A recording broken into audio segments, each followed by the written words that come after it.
Hey, my name is David Linker, and my production company Bits and Pieces, in collaboration with YouTube channel Henry Goes Around, we have decided to do another short horror film, this time a tribute to Nightmare on Elm Street. This one is called A Sunrise and a Sunset, and it has to do with a character that is not very lovable, and perhaps on one given night of his life that has altered the rest of his life, he should have passed the key of his cars. So on this upcoming holidays and on your everyday life, if you're gonna drink, please pass the keys. And I hope that you enjoy this short fan film, A Sunrise and a Sunset, a Nightmare on Elm Street tribute.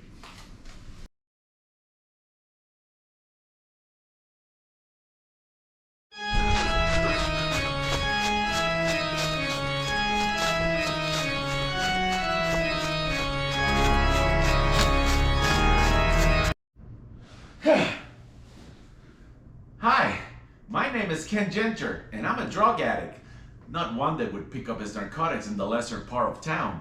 Oh no sir, no ma'am. I have mine prescribed and delivered right to the door of my house. That is correct. Why would you say that I have a drug problem? I absolutely do not. You can't have a drug problem if you have a constant access to them. I take one to go to bed.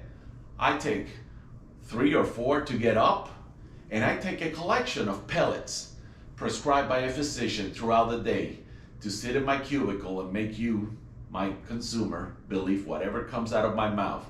I laugh at everything like a rich person, but the thing that has traumatized me for most of my life is that I have suffered from nightmares for 20 plus years. My life is really me hanging from a cliff with my fingertips.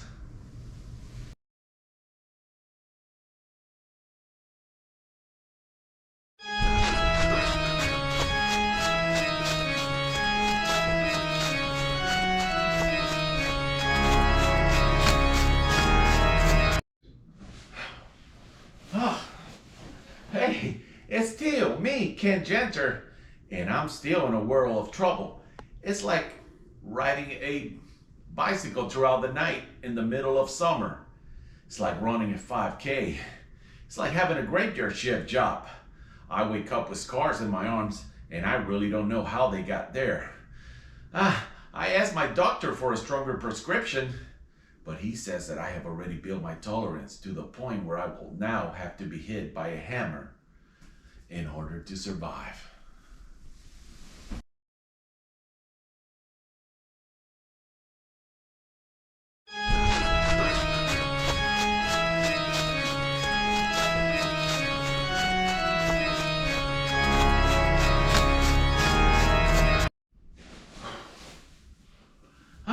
It's day 3 of my week. Oh boy, does it get real crazy from here. It gets kind of tricky from here. The gorilla with rabies that I got living inside of me wants to escape so bad. And 2 days shy of starting the weekend where I can actually feed him some alcohol to balance the effects of the pills and really be able to take a good nap. But unfortunately for me, the middle of the week means that I have to socialize a little bit more with people at work. And I have to go to a series of meetings. I have to pretend that every single thing that they say is exciting to me, and I actually do a very good job of it. But in reality, I am just waiting for the nightmares to begin again. Night night.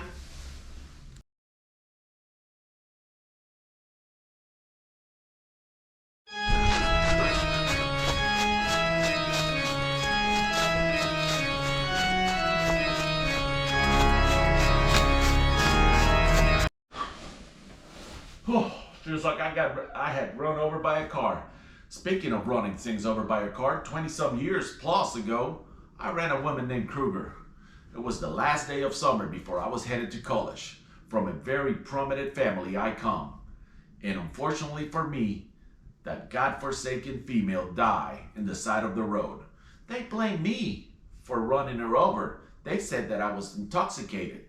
They said that I was under the effects of drugs when they ran my blood. But my attorney got me out of it. Of course, I had to do many years of probation. I had to do community service. And the nightmares began ever since. Antidepressants helped me throughout the day.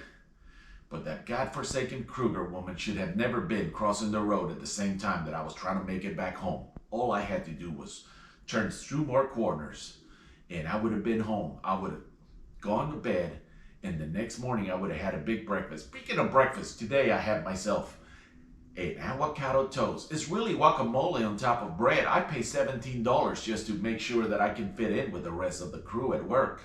They all laugh and joke. I joined them. I feel very much at home on day 4 because I have already endured many days of nightmares and beating throughout the night.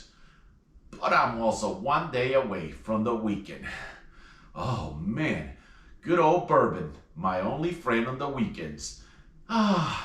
Life can be so complicated, but it can be so much fun when you just throw caution to the wind and no longer care because there's nothing left for you to care about. Your soul has been consumed by whatever is eating these nightmares.